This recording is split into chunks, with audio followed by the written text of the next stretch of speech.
Hi, this is Liam Thompson from NCHS Live, and this is Latest Things Election Edition. Today I'm here with School Board candidate Alexandra Curlin, and today we're going to be discussing the upcoming election. So what made you decide to run for school board?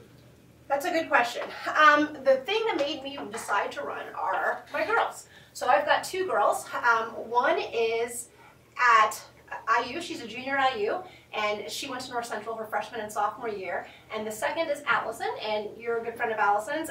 She's a junior here at North Central. And seeing them both go through the systems, Allison attended Crooked Creek, Nicole went to West Lane, both of them at North Central. So seeing both girls at different levels and seeing sort of both of their needs, even though they're so super different, seeing both of their needs be the same at each of those levels made me see that even though we're in the most amazing school district in the state, the most amazing, there are still some gaps in our district that I feel like over time haven't gotten addressed.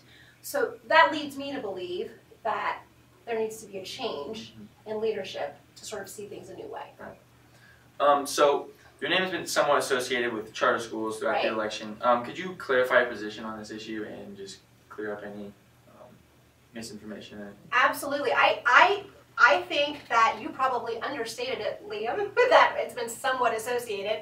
I think my name and charter schools have gone together for this whole thing. And I'm so glad to clear it up today because it has been a real red herring. Do you know what the term red herring means? Could you explain that? Yeah, so a red herring, for those of you who don't understand, it's what we use in it's what we call legalese, but basically what it is a herring is a bird, and there is no red herring. And so when you talk about a red herring, you're talking about a bird that doesn't exist to distract people. And that's what the charter issue is here. In my professional life, I do work with charter schools. I'm an education attorney. I've been in education my whole professional life. I was a former teacher. I was a former teacher here in Washington Township. I taught in Harcourt. I taught at elementary level. And then I went to law school. I went at night. While in my second year, that's when Allison was born. And so, and then went into education. I've always wanted to stay in education. And so I started my education practice. My education practice concentrated on representing parents of kids with special needs. And as I would advocate for them in different school systems, those school systems would say, you know, your advocacy of that person was so good, hey, can you help us out? Our program has some gaps. And that happened to be a lot of charter schools that did that. And so charter schools invited me to come in and help them fill in the gaps of some of their programs. And so I do work with a lot of charter schools. That doesn't mean, though, that I want to make the district a charter school or that I've ever advocated that. And the fact of the matter is I've never advocated for this district to be a charter school. What I think is super important for us is that we work with what we've got, resources that we have, the people that we have, the ideas that we have, the energy that we have, to try to make our school system the best choice for anybody around us. And I think what it comes down to is choice. At the end of the day, people can go to the schools that they choose. You can go to a private school, you can go to a charter school, you can go to another public school. What we want to do is, regardless of whatever choices that are out there, we want to make our district the best choice for anybody who chooses it. And that's my goal. That's my goal is to make us stand like a beacon in the hill so that people come flocking to us because of the services we have. Awesome. So you've mentioned at some points that Washington Township schools are in a state of decline. Could you elaborate on this, and what are your plans to advance student achievement and other issues? Okay, so let me talk about my specific 3 goals in the platform that I'm running on. And that is, the first is to address the achievement gaps in Washington Township, district-wide. The second is to make sure there's equitable educational options for all students district-wide. And the third is to address social and emotional health of all students district-wide. I think those, even though they're stated as 3 goals, they sort of work hand in hand because you've got to work with them together. I brought some graphs so that I can help out. So I don't know, Brian, if you're going to need to move something with the camera because I'm going to move around a little bit here. But, so where I am is in 2006. The latest ISEP data that's available is 2017, 2018. So you can go back to about 2006, which you might even be able to go back to 2003, 2004, I'm not sure. But for those of you out there who want to know where this data is, the place that you can go and get it is a website of the DOE website, which is compass.doe.in.gov. So if you look at, this is our school in 2006 and 2007, not North Central specifically, but the district. The district back then, the blue is the amount of kids that passed I-STEP, and the red is the amount of kids that didn't pass I-STEP, okay? And that's 2006, 2007. Thanks, Liam. In 2016 and 2017, 10 years later, this red is the amount that didn't pass, and this blue is the amount that passed. And North Central specifically, last year in 17 and 18, 30% of our population passed both math and English. 30% dead even. In the last 4 years, we've lost 8 percentage points in I-STEP passage school-wide. In 2014, we started at 49% passing, and we're down now to 41% passing. And every year has shown declination. I mean, here's another example. If you look at this 10-year spread, from 2006 to 2013, the blue graphs are the state, and the purple graphs are North Central. So you can see here how North Central outperformed the state for a very long time, and then stopped outperforming the state. And not just North Central, this is the district, and declined over the state. If you look at it in the last 3 years, like I said, between 16 and 14, you can see this is the state, the blue being the state, the purple being the district, how that gap has gotten bigger over time. That's an achievement gap that we've got to look at for all of our students. Within that achievement gap, we've got the biggest achievement gap in the county of students that are minority versus non-minority. A non-minority student in Washington Township is passing I-STEP at about a 75% pass rate. A minority student is passing at 24%.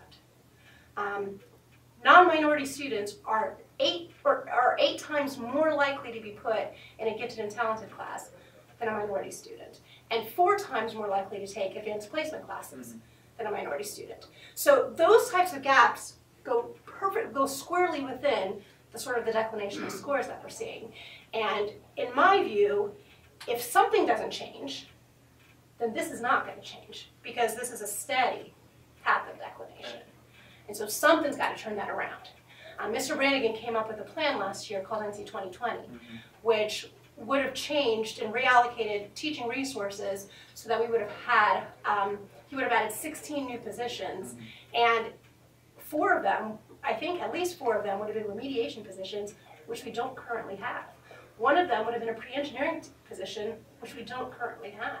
And so, from my perspective, unless we do something, the board voted that down, and the reason they voted it down, or the reason I was told by some of the folks who are running now, was because they just didn't know whether it would work. Well, I will tell you, all the schools around us that are passing I-STEP, outperforming the state, all of them have the same type of plan in place in their schools. And so I'm not so much upset that they turned it down. I very much take issue with the fact that they turned it down without a plan B, when these scores are for everybody to see. Right. Last question. So when you talk about some of the problems, could you just elaborate on some of the ways that you think would be the best way to go about solving some of them? So there's a couple of different things, I think. First, North Central specifically, I think you guys start too early. I think you need some more sleep. I think that would help you a lot. I think that it would be really nice when we talk about equitable educational options and seeing where kids learn and where they focus and how they focus on things. I want to make sure that kids are able to take the hardest class they can take and still able to have the great high school experience that they should have. There are kiddos that don't take honors classes at North Central because they want to be a cheerleader, because they want to be in counterpoints, or because they want to, do spec, or because those shouldn't be choices. We should be able to have enough supports in place for kiddos to be able to do both, because that's what we want. I mean, this point in your life, you're not getting it back, and I got to tell you, it's an awesome point in your life. So enjoy it and love it, because it's an awesome point.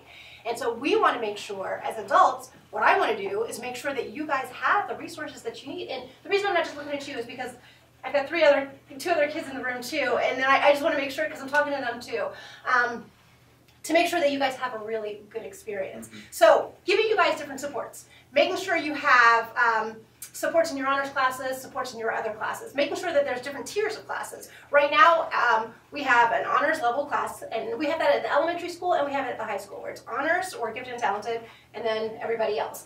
And I think that there should probably be a layer in between that, so that there's an honors level class, there's that, you know, advanced level class, and then that TP level class, and then maybe even a basic level class that's not necessarily special ed, but if you know you're not going to be a biologist, then maybe you take just basic biology, just enough to get through the GQE and learn that material really well, so that you can get what you need to get and then move on to those things that you know you're going to do.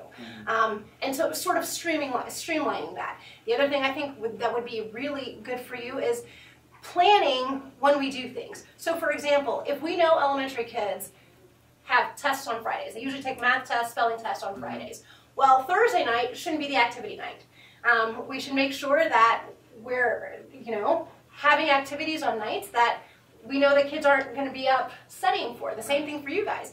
You know, Liam, I'm sure, because my girls went through it, I'm sure you know those days where you had an English paper, a WAP test, and a biology test all in the same week. That makes for a very hard week. Right. And as hard as it is for us as your parents, watching you go through that, I mean, I can't even imagine what it is for you. Right. And the fact of the matter is, what you guys do, we didn't do. We were never expected to work at the level that you guys are working and what you guys are doing. And so the first thing I would say to you is be very proud. Be very proud of what you're able to do and how much you're able to do. Because you guys are amazing. You're amazing kids, and I just want to make sure that we support you continuing to be amazing. I don't want you guys to be having anxiety and be stressed out before you're 20 because we put so much on you, because you can. And so I want to give you a chance to be kids too. Awesome. That's about all the time we have today. This is our last edition of Latest Things Election Edition. So thank you for watching. Thank you for your time. I appreciate it. Thanks so much for having me. Thank you.